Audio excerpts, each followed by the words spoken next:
правя нов клип на Clash Royale. И сега не знам какво да правя, затова ще изиграме едно патълче.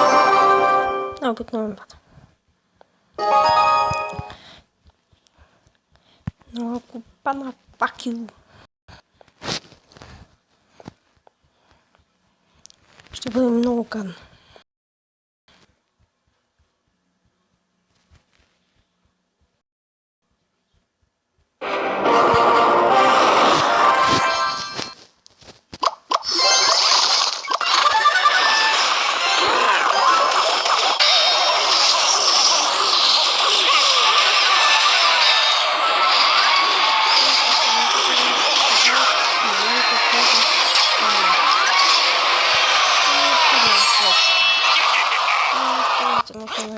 Защото компютърът ще забил.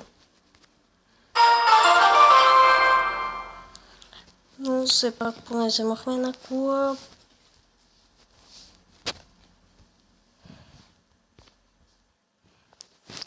И сега отваряме този Silver Chest. 20 гол, 30,5, 3 милиона, 15 и един факт. И съжалявам за прекъсването, сега изиграме още едно батълче и да се надяваме, че ще спечелим. И този е много слаб, затова на 100% че ще спечеля тази битка. Но не знам дали да говоря по-силно, защото може и да не се чува, аз не правя излишни неща, клиповете и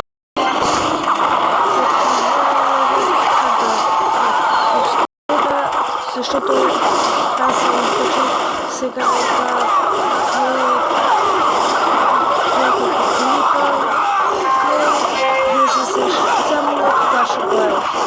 Може и да пусна и други клипове, стига да намеря такива игри с по-малко памет.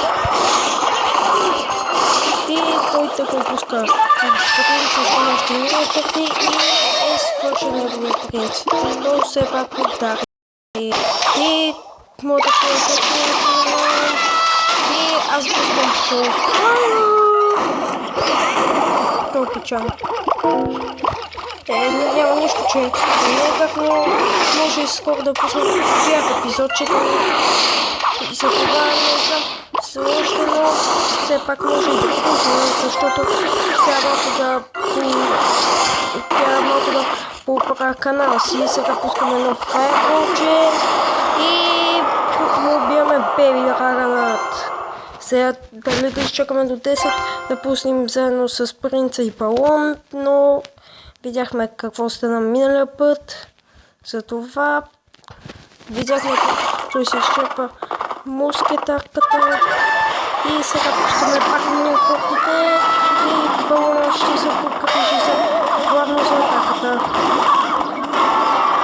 И той успява да вземе кулата и тя на 14 кръв, тя да запомните това число.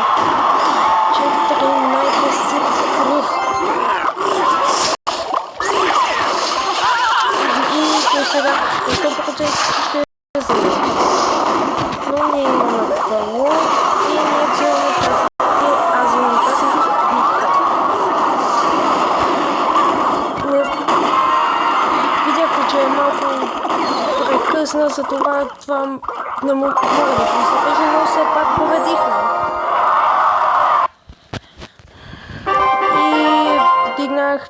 И се вдигнах с 30 купи Silver Chest. То след няколко честа ще имам Giant Chest, Magical и най-накрая Epic и после Super Magical Chest. Ако искате да влезете BG Master и само напишете BG Master и ето го гербът, не баш герб, не знам какво е. Тук в шопа имам най-тъпите карти, но бих си купил балона, но нямам пари. Твърде много повтарях, но затова вече спирам. Тук ще покана Цеци на едно 2 с 2. Но сега ще трябва много да изчакаме, защото Цецо е лентяй. Както виждам, клипчето вече става някъде 5 минути. И ние с Цецо почваме битката. И играем на първа арена. Както виждате, Цеци. И сега ние ще направим една супер добра атака с минени. По-скоро не с минени, защото няма да се получи. И тук остава първата. Но аз сега имам какво да става. Ще поставя лон, защото мисля, че ще успея да губи с неговата бомба.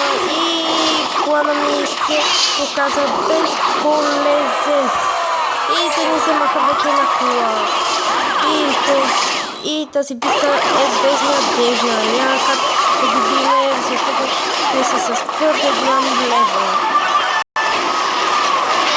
По-скоро ние сме с по-левел от тях, но няма как да ги биме, защото сме твърде слаби. И защото са с по-голям левел. И аз мисля това да е от този клип, но само малко ще почакаме да свърши. Сме тук.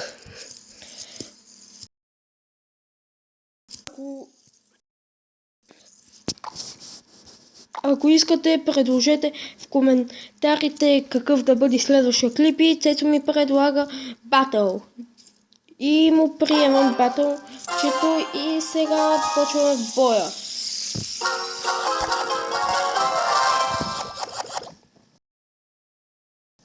И Цеци слага неговия елексир колектор, но не знам се какво ни е. И аз мога да сложа Baby Dragonът. И той не направи нищо този Baby Dragon, аз само си се разходих елексир.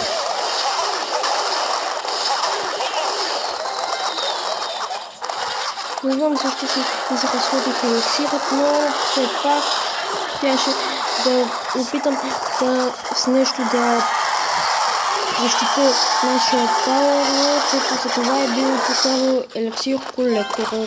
И той пуска въпреки че е безсмислено, защото неговия Baby Dragon е по-далеч от опцията на Inferno Dragon и ни пуснаха Inferno Dragon и това е адски лошо.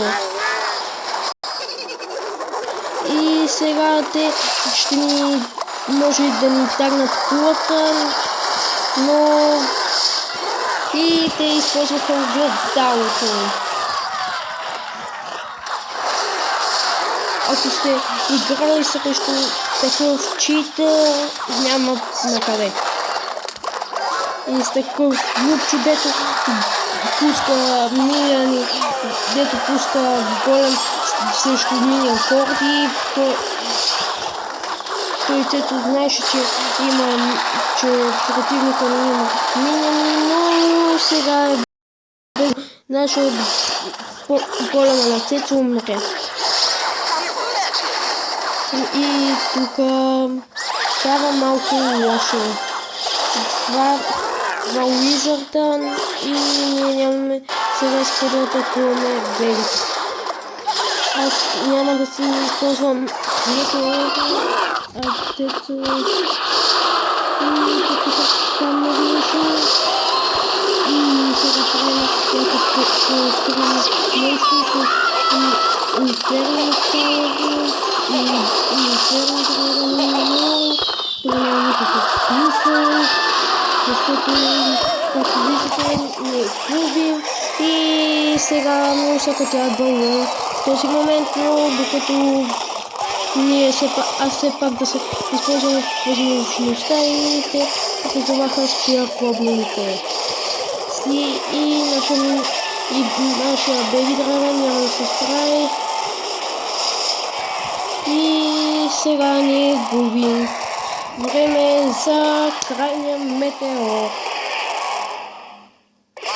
И както виждате, по-скоро видяхте, остави огън. И аз мисля да направим едно батълче на тренинг камп, да ви покажа едно нещо, но вие сигурно сте го гледали в предната клаша. И сега аз ще пусна, ще направя един дек с Inferno Tower и с един Lighting. Знам, че ще кажете, че това е много тъп дек, но все пак това е пробен дек.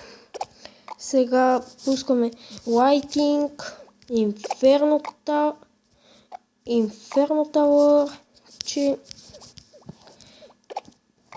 Freeze, това Тесла, рокетът и той ще е нужен, един хок, че да имаме и атака и това.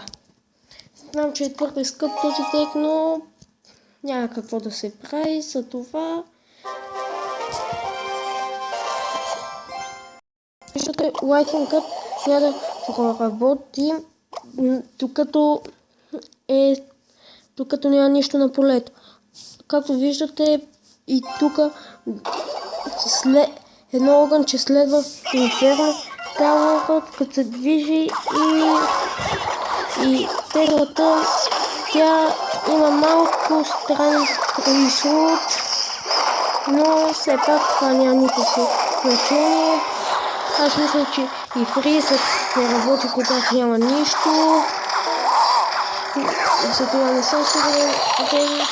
И го пуснах точно на Кенанът. Добре, това беше всичко от този епизод. Знам, че той е малко по-от останалите и за